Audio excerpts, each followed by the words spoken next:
Hello, good morning from New York City. We're here at NFT.NYC. My name is David Cash, editor-in-chief of NFTS.WTF, and we are here with the incredible Terra Naomi. How are you doing today? I'm doing well. I'm a little cold. I'm a little tired.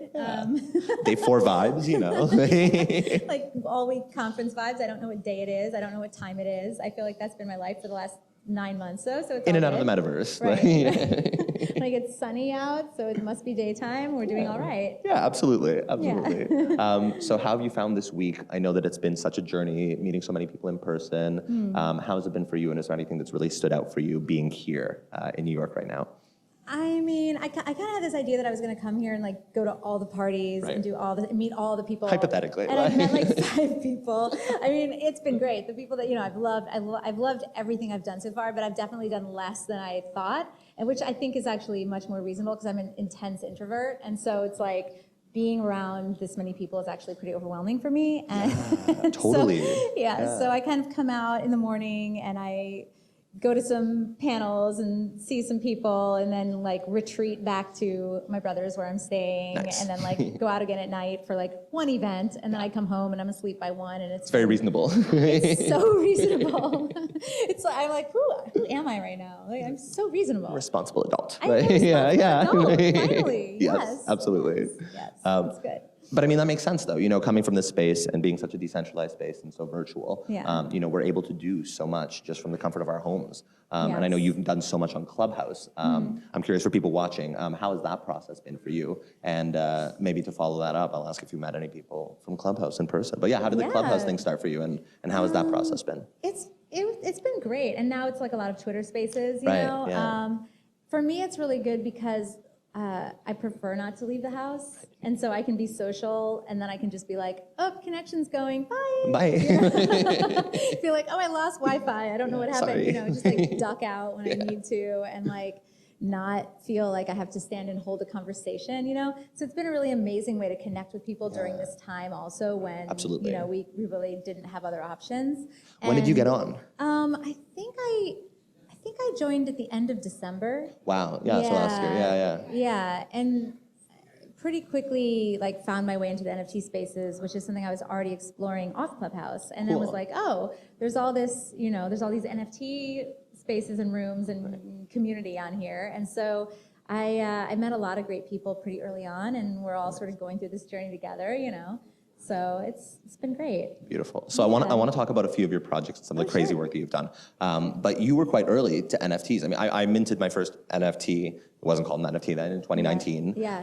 But even if you're in 2020, super early. When was your first experience with NFTs? What was that like for you, coming from music? Like, what was that first interaction? I made a piece. It's an audio-visual sculptural piece and animation.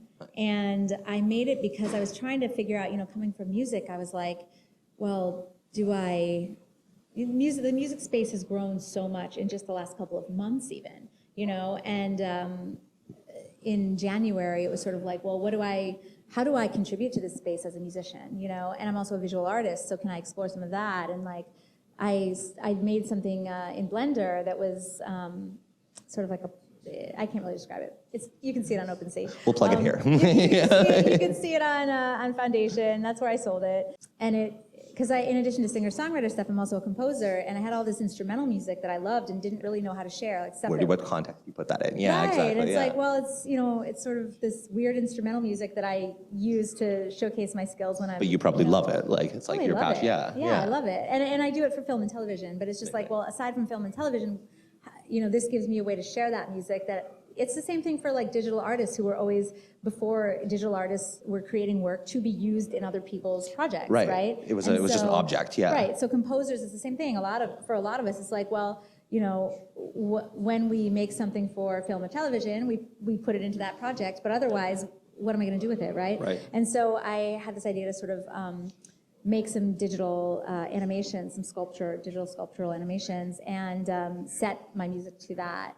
And so I did that, and I made, that was like the first one that I minted. And then I did another project with my friend Andrew Dost from the band Fun, and my friend Linus Dahlgren, who's a Swedish animator who's really wonderful. And we did a piece called Currency, which was just sort of a reflection on the state of... You beat Damien. Oh, yeah, totally. Yeah, we did it in, when did we do it? I guess February. Yeah. And it's a song that we wrote. It's kind of like it's this fun little song called Currency. And yeah, that was cool. We did that. And then I got my rights back from Universal this year. Oh, amazing. So Congrats. it was, thanks. Yeah, that was kind of a big deal. And yeah, it was really exciting to get that back. And then, the timing was perfect. Because then I'm like, okay, now I know what to do with this stuff. I'm a sovereign being. Yeah. I'm an NFT person. I can do it. Yeah, exactly. absolutely. I can do whatever I want with them now. And so I made an async art project with my song Say It's Possible. And so there's 480 different versions of the song, potential versions of the song, depending on what the collectors decide to do with it. I don't know if you know how async works. Yeah, no, that's actually one of the things I want to talk to you about. I think that's like the coolest thing, that you're taking music to this next level. Yeah.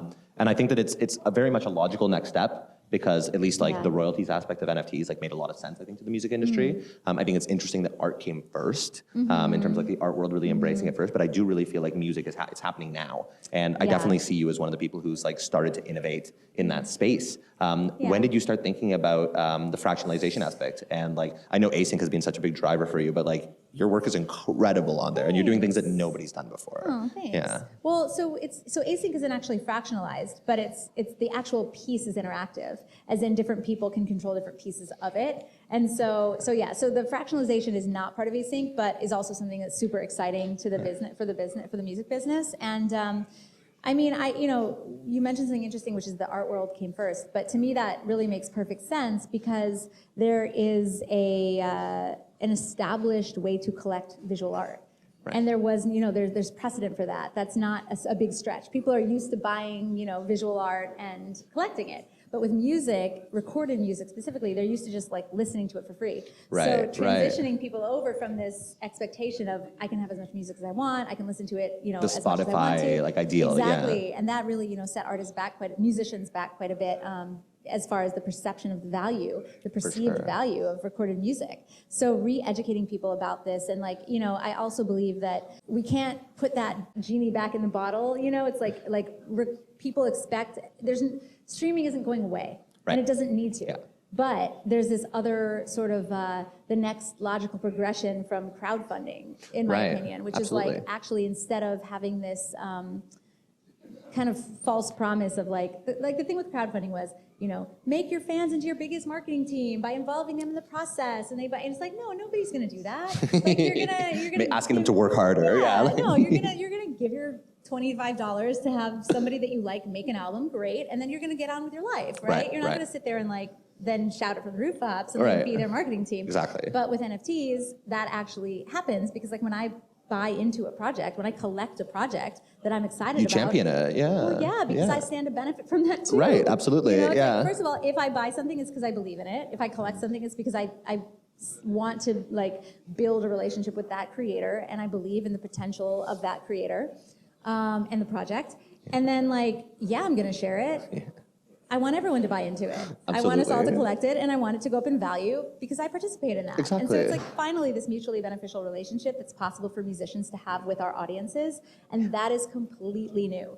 And it's sort of that was the false promise of Web 2, Yes, and absolutely. And now we're there. Now we're here. I've mentioned it in almost every talk that I've done, but the differentiation between Web 2 and 3, going from building an audience to building a community, and I think that's so important. And when it's a community, you can actually support each other, not just hypothetically support each other. Exactly. I think it's so important. Well, and it's you're not looking to monetize your audience. You're looking to include They've already them. bought in. Well, you're looking to include them. You're looking to build with them. Yeah. It's you go from seeing people as this one-sided way of how they can support you. I mean, I've done 4 crowdfunding campaigns, and I cannot tell you how soul crushing it was to have to be hey, shilling your family and friends. I know. I funded a movie once. Crowdfunding was such a pain. Yes, because it feels horrible. Yeah. And so now it's okay, I know you believe in me. You've supported me all these years, but now it's here's a way that we can actually be in business together, in a sense. Right. No, for real. obviously, like nothing is financial advice and whatever, but it's like when you collect an NFT, I think you do it with the expectation, you know, it's the intersection of art and finance. It's like you do it with the expectation that the project is going to do well. At least I do. Right. I mean, then if you're going to buy something, it makes sense. Yeah. There's some that I support just because I want to support people in the community, and I don't know that it's ever going to go up in value necessarily. People you like, artists you like. Or art that I'm just like, this is beautiful, and I don't know that it's ever going to like, I don't know we don't know what's going to happen. Right. But like, then there's some stuff that I buy, like Bored Apes, that I'm like, you know, these are cool. Am I going to hang it on my wall? No. You know, but I believe. But you see the tremendous value in like something felt good about that project, so I bought a bunch of them. You know, like I minted some, and I'm just like, this is cool. So, whatever. And that didn't work out too badly for you. I mean, hey. No, it was good. No, I think it's awesome. And a big thing that I also like to talk about is how, like you were saying, like the artwork came first, and that was logical. And I do kind of agree as well, because you know, anything that can be bought or sold for a significant amount of money just makes sense to transact on the blockchain. It's a safer, better version, and there's nobody in between. And especially coming from working with Universal, I don't know what you want to talk about, but like going from like a traditional music background, how has that been finally taking like sovereignty over your work and over what you put out? Well, I mean, it's incredible, and it's incredible, you know, going from this place where last night I was in a room with like a bunch of fund people and like business people. Money guys. And I used to walk into those spaces, and I told them this last night, because I'm just like, I used to be so uncomfortable because it was them and us. You know, it was like, these are the guys who have to like you in order to get what you need to get approved. These are the guys who have to give you, like, I need their acceptance. I need them to see my value, you know. And it seems like everybody's kind of come more towards the center. Like the money guys are now seeing the value in art. Now they're asking us for help. Right. Like, They're seeing the value in creatives. They're getting a sense of actually what we're capable of and what we can do. They're valuing us. And the artists are actually seeing ourselves as business people. So it's like, it feels like suddenly these two worlds are coming together. And I love that. And I think that's, you know, why for me, I mean, there's always going to be a place for labels. There's artists that aren't entrepreneurs. Right. You know? They don't want to do their own work. No. Yeah. If you're not an entrepreneur, if you're not prepared to work 16 hours a day and hustle your butt off and like, you know, then like, no, sign with a label. Yeah, let them do it. Yeah. Right. But like for people like me who kind of don't fit into, you know, one little box, like that was always the problem too for me, was that people didn't really know what to do with me. They're like, oh, you do this, you do this, you do this. You know, what's the one thing that you are? And I'm like, I love talking. Okay, so I'm very much a multidisciplinarian as well. Yeah. One more time. I'm very much a multidisciplinarian as well, and like I feel that this space has facilitated the multidisciplinary ideal so much. Like you don't have to do one thing. You can be excellent at a lot of things. Right. And to be successful in this space, you almost have to be like a 360 marketing company like yourself. Exactly. So how has that process been for you? I feel like you're somebody who's always worked on your work in multiple ways, like creating visuals, creating music. But how has this process been for you finally being able to take control and do it all yourself, like, I mean, or through your team? Yeah. It's amazing. I don't really have a team, you know? It's you. I mean, it's me. It's like which is even more impressive. Yeah, I mean, I work as part of teams on other people's projects now. You know, like I'm consulting for Async Art. I'm working on another project with a company called Authentic Artists, and we're creating an AI PFP that comes out of this bigger project that they've been working on for 2 years. It's all about it's all music. It's like it's a music PFP. It's going to be incredible. I'm so excited to see AI that. Music. I feel like it's kind of like it's going to be the thing that is the next. You know, music is sort of primed to have a big moment right now, and I feel like this project is going to be, you know, not to like shill my project, but no, please. I'm asked to join teams just about every day, and this is one of 2 that I joined. You know, I joined because you genuinely, and I joined this project, and I'm asked, not even exaggerating, every day. So I feel like I'm super excited about that. So that just to say, those are, like, I work on other people's teams. When it comes to my stuff, it's just me. And you do everything. Yeah, I do everything. So amazing. I don't have a manager at this point. I don't, you know, I don't. It sounds like you don't really want one at this, like right now. Like I don't need one right now. Like at some point, I have the relationships that would have been facilitated through a manager. I have them directly now. They reach out to you directly. Like last night, it's like I meet with founders. I meet with VCs. I meet with, you know. Which is pretty empowering as well, no? Like as a musician, as a woman, as an artist, like just being able to just be taken seriously for what you do, no matter what it, like across all boards, right? Like this space has given me a financial education. I've given myself a financial education in this space because I didn't have that before. And especially like as a woman, as an artist, you know, it's sort of like, I felt like I was never encouraged to embrace like the business side and like the financial education side of life. Yeah. And as a result, I really got into a lot of bad situations, like with my label deal, with like business managers who... Because nobody tells you what to, you got a 50-page contract, what are you supposed to do with that? Like, I'll read it, but like, oh, I don't know what to, I didn't really want to deal with my finances. Yeah. And so as a result, I, ended up with people that stole them, So it was just like, okay, this is the opposite of that. It's like you have all the freedom, all the responsibility. And so it's like, in order to, that's the other thing I always tell artists is like, yes, explore the space, but it's weird. It's like an onboarding thing. Like you want to onboard people, and you also want to like emphasize how important it is to actually understand what is going on in this space. Yes. Like you have to understand finance. You cannot walk in, like that's the thing. It is the intersection. Or you're gonna get wrecked. Like, you cannot come into this space without understanding finance, understanding the technology, underlying technology. You need to understand why things work here the way they do. Yeah. So I mean, it's it's freedom, and total responsibility. Absolutely. So, and that's decentralization. That's that's Web3. That's crypto. Yeah. You can't call and be like, hi, I accidentally sent this to this, And I've had clients try to do that too, like, they lose like, 3 ETH or something. They're like trying to call Coinbase and they're like, I don't know what to tell you. Yeah, there's literally nothing we can do, and it's amazing because it's so empowering because it forces you to learn and it forces you to take responsibility and it forces you to like not hand off that responsibility to somebody else. It's true empowerment. Absolutely. I love it. And you've done such an incredible job at like taking everything a step further. Like obviously you have this background in music, you have a background in art, but you've really pushed things on the tech side of things, especially through async, but creating, again, things that have never been done before on a technology level. And like for me, I'm like genuinely curious, like how has that learning process been? Like where did you start with that? What really inspired you to not just put out your music, but to make it, like to gamify that process for your audience and for the people who collect your work? I mean, to be fair, like I didn't build that. You know what I mean? Async built that. Async built those tools for artists like me who don't have complex. But no, I feel like a lot of people don't take advantage of them, but you really well, to me, utilize them well. The thing is, like getting into this space, I see a use, like I see there's room for everything. There's room for people that want to mint an MP3. There's but to me that doesn't interest me as much. Sounds so exciting. Like I'm more interested in art and music that actually really integrates and makes use of the underlying technology. Yeah. The stuff that excites me is the stuff that you can only do on the blockchain. Right. Because otherwise, you just release it. Yeah. Yeah. Like if I'm just doing something that I've done for the last 15 years, but I'm just doing it on the blockchain, why? Right. Like I need to understand why.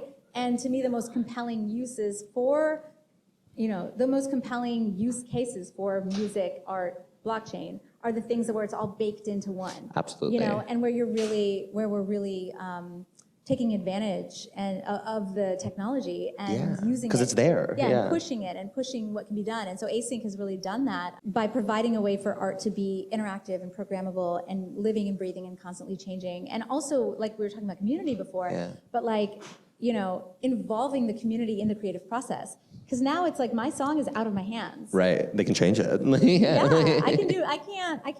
I have no control over it anymore. Yeah. Somebody else owns it. They can, obviously I created all the files. I recorded all the music. I wrote all the parts. I made all the art. So it was like, in that sense, I had control over all 480 versions because I controlled the underlying stems that can then get mixed and matched. So you work with Async, an incredible platform. Tell us a little about how that works and the process. Maybe contextualizing it with one of your drops.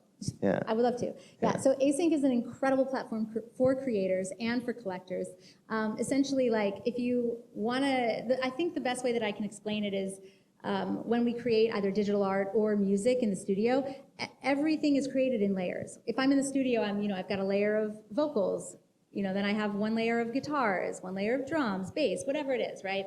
And so normally what happens is I would do a bunch of takes, I would choose the best one, and then I would flatten that down into one song. And export it, Right, and export it, and that's how it lives forever. And the same thing with art. If you're working in Photoshop, you've got the different layers of visuals. You make each layer what you want it to be, then you compress it, you flatten it into one piece, and there is the final piece and that's forever how it lives. and ever, right?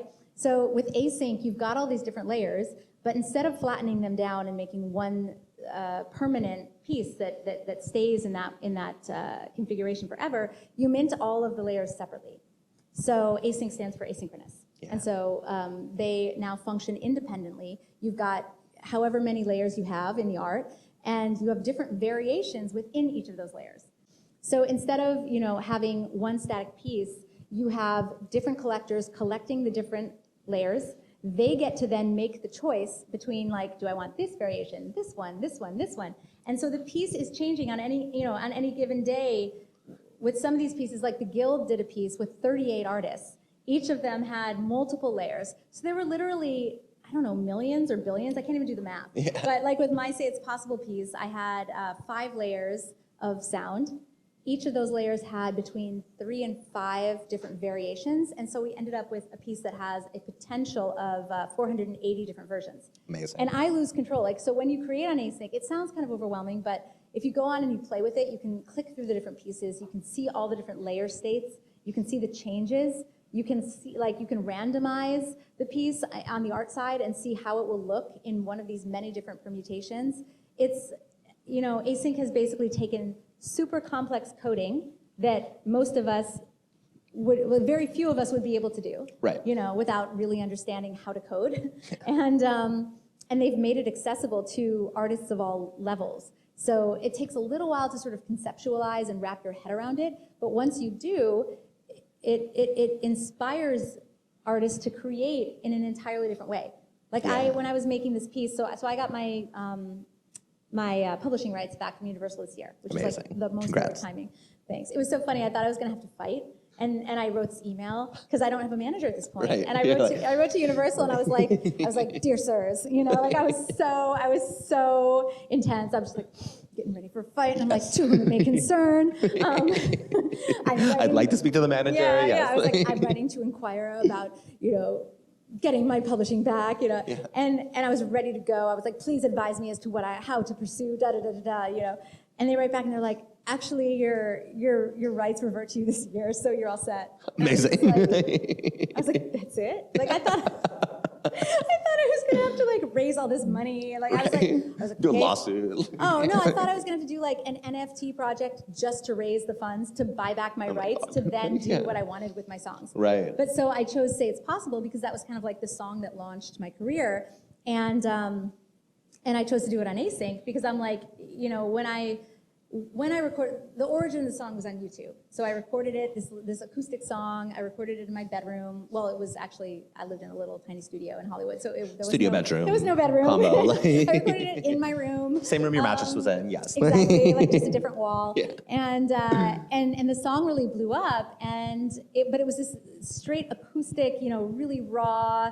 I think I wrote the song in under 10 minutes, and I played it a few times, and then I'm like, that one, and I just uploaded it to YouTube. And so it really took off, and then I ended up winning the first YouTube award for it. So it was this very community focused, because the YouTube award at the time was voted on by the YouTube community. Yeah. So it was all about the community, elevating this unknown artist who was me at the time, and my life changed because of it. And then what happened was I signed with Universal Music and Island Records, and I made this album I didn't want to make, and it was all overproduced, and it was kind of a mess. And so what I wanted to do for my own process of reclaiming my song was to reimagine it and have a version, have it be able to exist as a completely acoustic version, have it be able to exist with 13 different instruments, and have everything in between. So there's versions in the 480, depending on what the collectors of the stems do. there's the potential to have acoustic guitar and vocal only, or there's the potential to have 13 different layers of sound.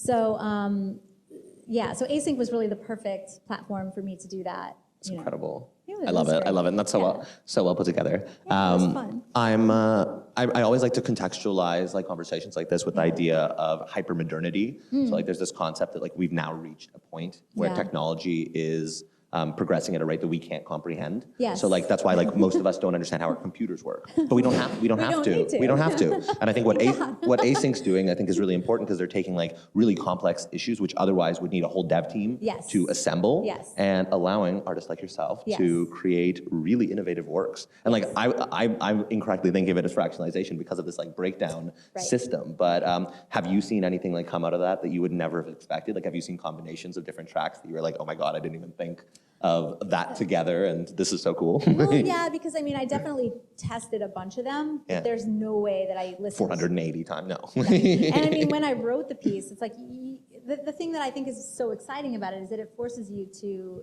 create in a whole different way. Yeah. And that's what I was looking for. Like, I wasn't looking to just replicate exactly what I was doing in Web 2. With less fear and too, put because on, it has to be, like you can't. There's no way you can control every single element of it. No, you It's almost can't. like, yeah. And in a way, it's like, it's similar. I've heard, last night I was at an event and I heard Dmitry Cherniak talking about his generative pieces and how Yeah. it's like he sort of, the art is in the code and he, codes it in such a way that he believes it's going to give certain outputs and then he lets go of it, And that is even more out of control in a way than mine, because mine is not generative in that sense. It's Right. like, You still create each, right. yeah, I constituent created elements. each, Yeah. right. And I wrote each piece and recorded each piece knowing that it had to be modular in a sense, that it had to fit together in all these different Keep the key permutations. structure, whatever the same. Yeah, I mean, yeah, and also for my piece, I didn't give an option to, this is like a whole bunch of double negatives. I'm just like, I didn't give an option to not have vocals. But like, I don't know how else to explain it. Like in all the other tracks. You had to have vocals. Yeah, Yeah, so yeah. like bass and strings, drums and percussion, bells and synths, you can turn those off. You can have all the layers on or you can have them all off. But with the acoustic guitar and the vocal, the single vocal, you have to have those in every version. So cool. Because I wanted to maintain the integrity of the song. If it had just been like an instrumental piece, And it's beautiful that you have that option too. Yeah. So it's like you can really customize the experience and then you kind of let go and let the collectors have at it. That's what's really fun. Then you end up with this situation where you really are creating in an interactive, it's almost gamified way. Absolutely. And there, with the music projects on Async, there's also this limited edition element, which is another element. So in addition to being able to collect the stems and the master layer, you also can collect these blank records. And then when you hear a mix you like, you mint it.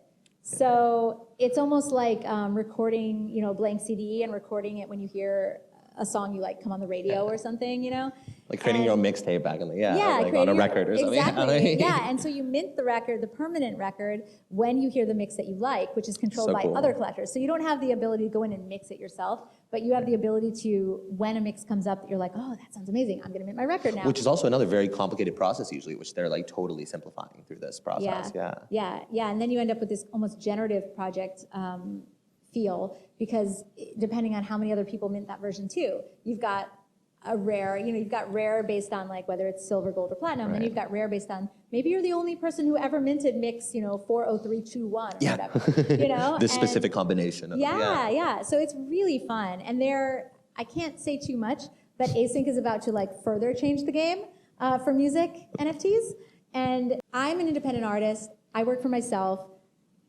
I've been asked to join companies before, and like I said, I've joined 2 projects. I consult on other stuff, and I'm helping other artists, and I'm helping other companies, but I'm part of the team of 2 projects. One is Async, and one is Warp Sound. And with Async, the process of creating my project with Async was so inspiring that I really wanted to be part of their team. Yeah. And I feel like that speaks to how inspiring the whole process is, and also how artist-friendly they are. They're all about creating this experience for creators.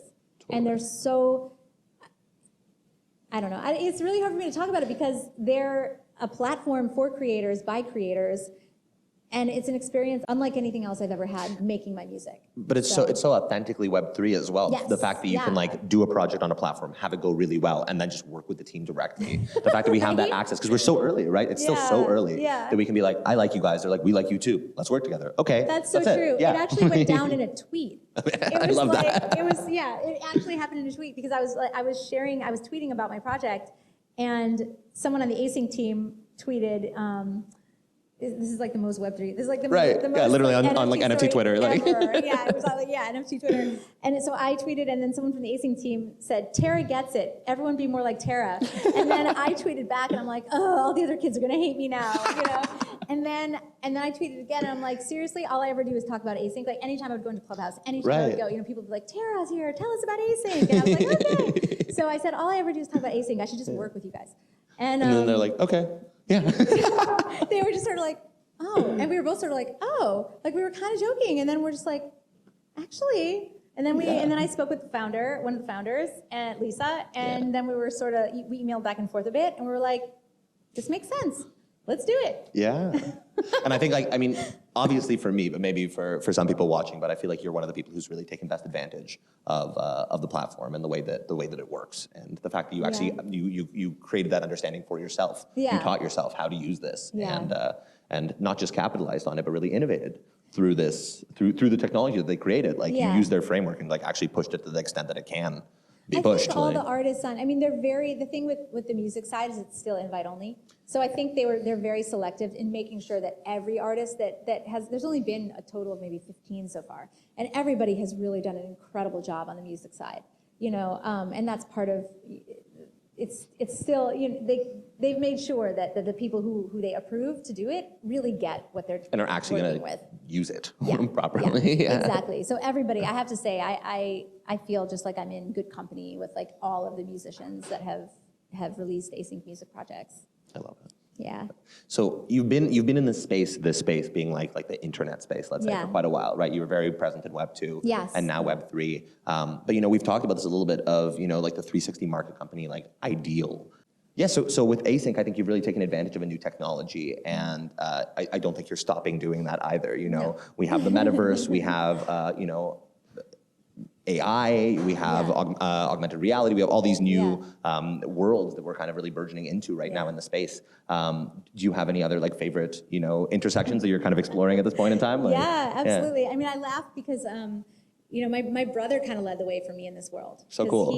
He was into, he started getting into AI, VR, gaming, blockchain, crypto. And it really is also connected. I mean. Oh yeah. And he started getting into that world, years and years ago. And he's an investor in the space now, and he started investing, in these different Web3 companies before we were all talking about Web3. Wow. And he kind of opened the door for me in that sense to say, I think there's something for you here. You're one of the most brilliant creatives I've ever met. Go learn everything you can about the space and go be the smartest person in the room about it.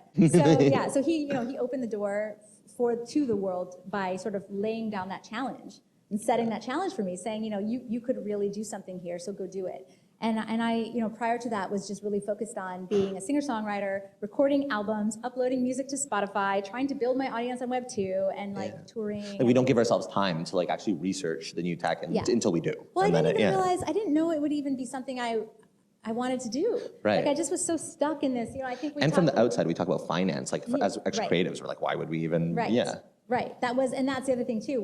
We're sort of encouraged not to delve into that as creative. It's you're either a creative, you're an artist, or you're into money. You're into, and it's just actually it's all creative energy. Yeah. The same energy that creates a song out of thin air is the same energy that builds worlds and creates a business or. Andy Warhol, business is the finest form of art. There you go. Boom. I mean, and it's really been a disservice to artists to sort of separate us. And I think it is also, I have a lot of theories about that, but I think it's a lot easier. On purpose. It's a lot easier to control a really wildly creative, powerful group of people to keep them struggling and keep them poor. Right. Yeah. So anyway.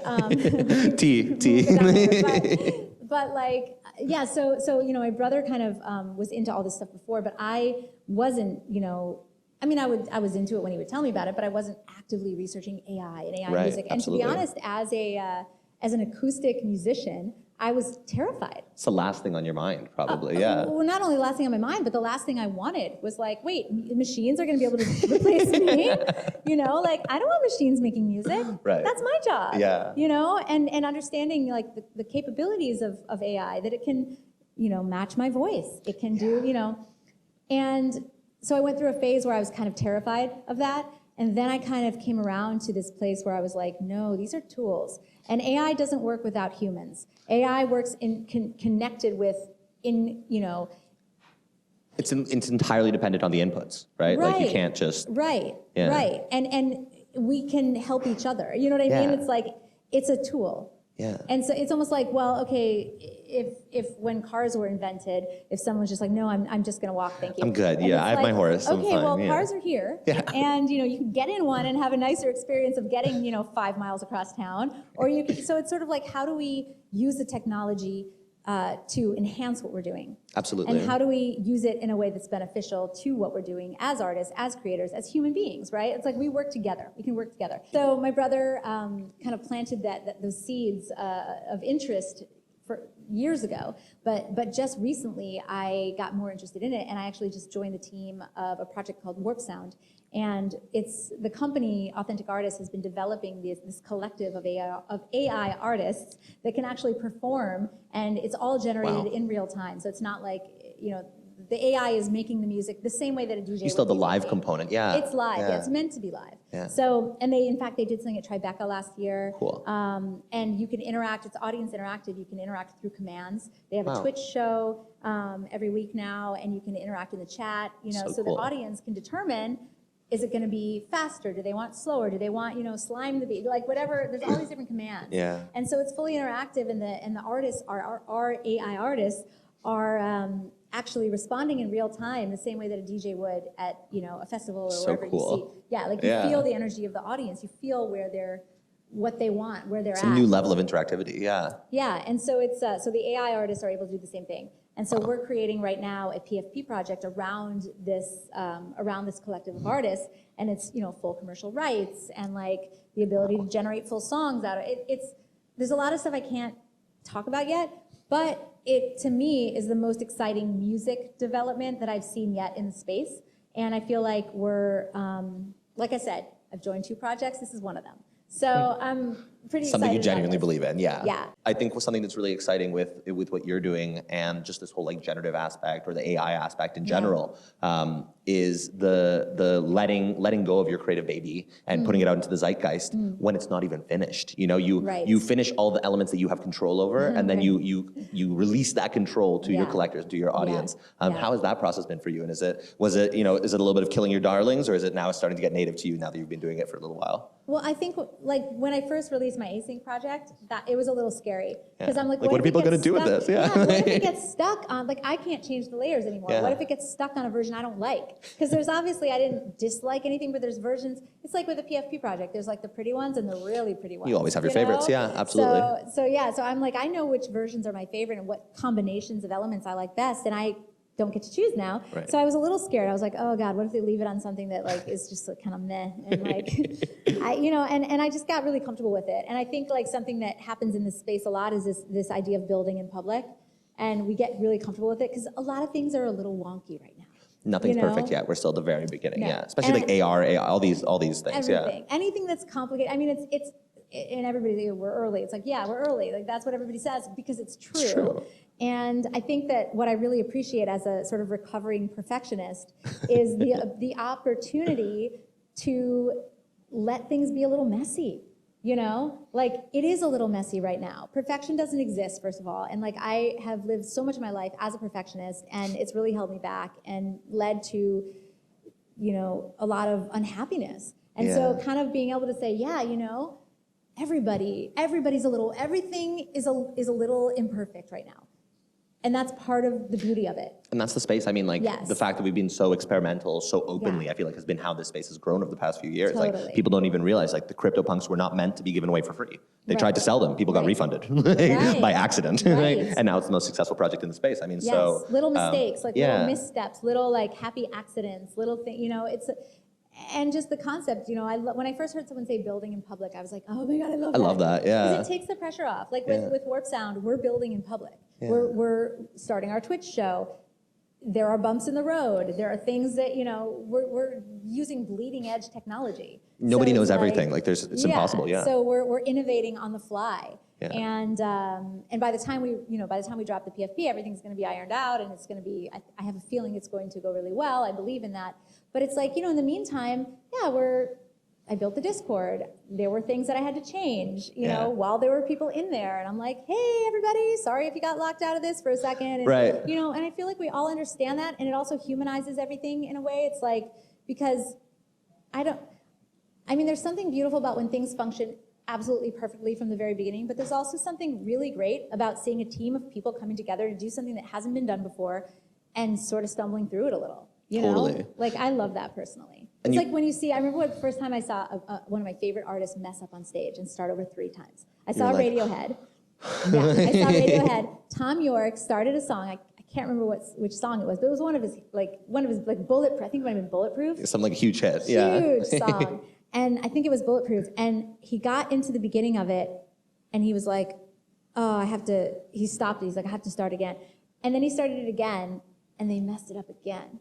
And he's like, "Oh, I'm really sorry," And then it's human. And I actually saw. Oh my God, that happened the other night at the Hollywood Bowl. I saw James Blake. Yeah, love James Blake. But he was playing with an orchestra, and clearly not his most comfortable thing, but he was trying, Yeah. And he was playing with the Hollywood Bowl Orchestra, and they got to Retrograde, like his biggest hit, and he had to start it over. And it's just like, I think as a performer, that was always my nightmare. Right. But when you're in the audience and that happens, you just feel closer to the artist. You're part of it. Yeah. Like I was like, yeah, everybody was like, you got this, go, And I feel like that is the funny thing is as creators, we want everything to be so perfect, but actually I think what the audience and what our supporters and what our community actually wants is sometimes to see us as humans, because it humanizes all of us. 100%. And I mean, you segued perfectly into what what I was about to ask. It's, you already talked about this idea of community being a part of the process and how the projects you buy into, you're part of that community. Yeah. But I feel like a big part of this, when you build Discord servers and do things, the community is part of the building process. And if something doesn't go perfectly right, they're going to be the ones to tell you that, and they're going to help you fix it, essentially. So I love this idea of building in public, and I think that perfectly encapsulates what we're doing right now in the space. Totally. So I won't keep you here all day. It's such a pleasure to talk to you about all of this. Like, it's so nice to meet you in person. I know it's nice to finally put a so nice. put a face. I love it. But for anybody here who's watching who might not be familiar, where can they find you online? And is there any project right now that you'd like to plug? Yeah. Well, so I mean, Twitter. And it's so funny because I gave up on Twitter over the last few years. I know, and then now it's back, and I'm like, okay, well, I used to live tweet the Oscars when I was a kid, and I didn't touch it for like 5 years. I did it when I was really actively trying to promote, music stuff, and then I'm just like, this is all for politics. Like I kind of signed off in the 2016 elections. I was like, you're like, I do not want to. Yeah, totally done now. And then, last year, it's just like, oh my God, we have to get on Twitter again. So now I love it again, and I'm on there all the time, and that's the best place. I've got sort of a link tree. It's not a link tree, but a link tree in my bio, and it will link to everything I'm doing. And we'll put it right here so that you guys can access it. Yeah, and please do check out the Warp Sound community. That to me is like one of the most exciting things I've ever been part of. And artists and collectors, please check out Async. It's just unbelievable, inspiring, and I've got a lot of other stuff I'm working on too. So thank you for asking. No, of course. Make sure to follow along. Terra is incredible. One of my favorite artists in the space right now. You're doing incredibly innovative work, and that's this. You said bleeding edge, but I mean we really are at nothing that we are doing right now has been done before, essentially. So it's very, very exciting. It's pretty fun. And congratulations on everything that you're doing. So thank you all for watching. This has been NFTS.WTF. My name is David Cash. I'm here with Terra, and we'll see you later. Take care. Bye from New York.